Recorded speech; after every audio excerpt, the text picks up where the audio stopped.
ఒక్క చుక్క నెయ్యి వేసుకొని తింటుట ఈ సమ్మర్లో అయితే దాన్ని మించిన రుచి అనేది ఇంకా హాయ్ ఫ్రెండ్స్, వెల్కమ్ టు నానమ్మ విలేజ్ వంటలు. ఈ రోజు వీడియోలో అయితే మనం అయితే మామిడికాయ పచ్చడిని అయితే పెట్టుకోబోతున్నాం. చాలా చాలా రుచిగా ఉంటుంది. మనకి ఈ వేసవిలోనైతే చాలా చాలా స్పెషల్. మరి ఈ మామిడికాయ పిక్కల్ని ఎలా పెట్టాలి అనేది మీకైతే ఈ వీడియోలో చూపిస్తాను. మరి లేట్ చేయకుండా అయితే వీడియోలోకి వెళ్ళిపోదాం. వీడియో చూసిన ప్రతి ఒక్కరు అయితే ఈ వీడియోకి అయితే ఒక లైక్ అయితే కొట్టండి. అలాగే మరెన్నో రుచికరమైన వంటల కోసం నా ఛానల్ని సబ్స్క్రైబ్ అయితే చేసేయండి. నేనైతే ఇక్కడైతే ఒక 7 మామిడికాయలు అయితే తీసుకొనేసి శుభ్రంగా కడిగేసేసి ఒక గంట సేపు అయితే వాటర్లోనైతే అలా వదిలేసేయండి. బాగా మామిడికాయలు అనేది ఫ్రెష్ అయిపోతాయి. ఇప్పుడైతే తీసేసి బాగా ఆరబెట్టిన తర్వాత నేనైతే తీసుకొచ్చాను. ఇక్కడ మనం లేట్ చేయకూడదు. ముందు అయితే తాలింపు అయితే చేసుకుందాం. స్టవ్ దగ్గరికి అయితే వెళ్ళిపోదాం. స్టవ్ వెలిగించండి. స్టవ్ వెలిగించేసేసి సరిపడానైతే మామిడికాయ పచ్చడిలోకి ఆయిల్ అయితే వేసేసుకోండి. నేనైతే ఇక్కడ 7 కాయలే పెడుతున్నాను. అంటే మనకైతే తక్కువ చాలా, కాకపోతే వీడియో కోసం అనేసి నేను 7 కాయలనే చేసి చూపిస్తున్నాను. ఇక్కడనైతే నేను ఒక ½ కేజీ నూనెనైతే తీసుకుంటున్నాను. 7 మామిడికాయలకు సరిపోతుంది. ఇక్కడ నూనె అయితే మనకైతే బాగా వేడెక్కింది. ఇందులోకి అయితే ఒక టీ స్పూన్ అయితే మెంతులను అయితే తీసుకోండి. అలాగే 1 టీ స్పూన్ జీలకర్ర, కొన్ని మనకు మిరపగింజలను అయితే తీసుకోండి. తీసుకొనేసి ఒకసారి అలా అలా కలిపేసేయండి. అలాగే 1 టేబుల్ స్పూన్ అయితే ఆవాలను అయితే వేసేయండి. మిరపగింజలు, జీలకర్ర, ఆవాలు వేసుకున్న తర్వాత ఇవైతే బాగా ఆయిల్లోనైతే కాగాలి. ఇవైతే మనకైతే పోపు గింజలు బాగా కాగానే మనమైతే ఇందులోకి అయితే చిన్నెల్లిపాయలు అయితే ఒక 10 తీసుకొని అయితే కట్ చేసేసి వేసుకోవాలి. వేసుకొనేసి వాటిని బాగా వేగనివ్వండి. అంటే ఎల్లిపాయలు వేసుకోగానే వెంటనే స్టవ్ ఆఫ్ చేసేయండి. స్టవ్ ఆఫ్ చేసేస్తే మనకైతే కాసేపు అలా కాయేసేసి మనకైతే నూనె అనేది బాగా చల్లబడాలి. మనమైతే ముందుగానే మంచిగా కడుక్కొనేసేసి ఆరబెట్టుకున్నాం కదా మామిడికాయలు. ఈ మామిడికాయలు అయితే ఇప్పుడైతే ముక్కలు ముక్కలుగానైతే కట్ చేసుకుందాం. చూసారు కదా, మామిడికాయ ముక్కలను అయితే చిన్నగానైతే కొట్టకండి.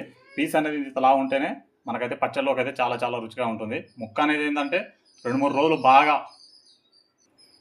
ఉప్పు కారం మనం వేసుకున్న మనకైతే అన్ని వాడతాం కదా, ఆవు పొడి, మెంతు పొడి, ఇవన్నిట్లోనైతే అయితే ముక్క అయితే బాగా ఊరాలి. మనకు 2-3 రోజులు ఊరితే ఇప్పుడు ఆ పచ్చడికి అనేది చాలా చాలా రుచి వస్తుంది. మరి ఇప్పుడైతే మనం అయితే పచ్చడిని అయితే కలుపుకుందాం. నేనైతే ఇక్కడైతే 7 మామిడికాయలు అయితే తీసుకొనేసి ముక్కలుగానైతే కట్ చేసి పెట్టుకున్నాను. ఇక్కడైతే నేనైతే పావు షేర్కు కొంచెం ఎక్కువ అంటే పావు కిలో కారానికి కొద్దిగా ఎక్కువ తీసుకుంటున్నాను. అంటే మనకు ఒక 300 గ్రాముల కారాన్ని అయితే తీసుకుంటున్నాను.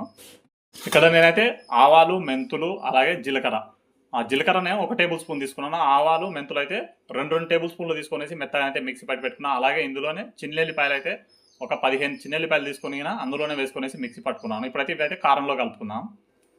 ఇప్పుడైతే మనం పట్టుకున్న ఆవపిండి, మెంతు పిండి వీటన్నిటిని కలగలిపేద్దాం. రుచికి సరిపడనైతే ఉప్పు అయితే వేసుకోండి. నేనైతే ఇక్కడైతే 1 టేబుల్ స్పూన్ వేస్తున్నాను ఆల్మోస్ట్. కారం ఒకవేళ ఎక్కువ ఉంటే కొంచెం ఎక్కువ వేసుకోండి, కారం తక్కువ ఉంటే సరిపడుతుంది. మొత్తం ఒకసారి అయితే కలగలిపేసేయండి. ముందుగానే మనం అయితే తాలింపు పెట్టుకున్నాం కదా, ఒక ½ కేజీ ఆయిల్ వేసి అందులోనైతే ఇప్పుడైతే మనం కలుపుకున్న ఉప్పు, కారం, మెంతుపిండి, ఆవపిండి అన్నీనైతే కలిపేదాం. ఆయిల్లో వేసేసేసి మొత్తం అయితే కలగలిపేదాం.